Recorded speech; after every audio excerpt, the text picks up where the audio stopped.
zankaɗa ziya kenan. Kana ina faka-faka ta subala. No.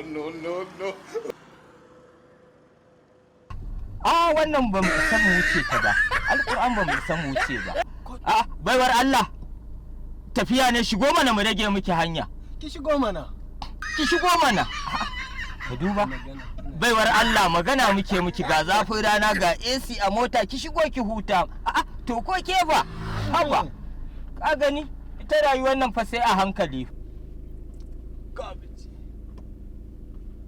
Ita rayuwa da kake gani, wallahi duk abin da za ka yi idan aka ce maka babu kuɗi kuma babu mata.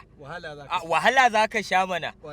To tun da Allah ya hore mana mu 'ya'yan manya ne, me ma ba za mu yi ba. To wannan tsohuwar kuma da take sa hannu fa, kana ina? Dan Allah ka yi but ka wuce ta.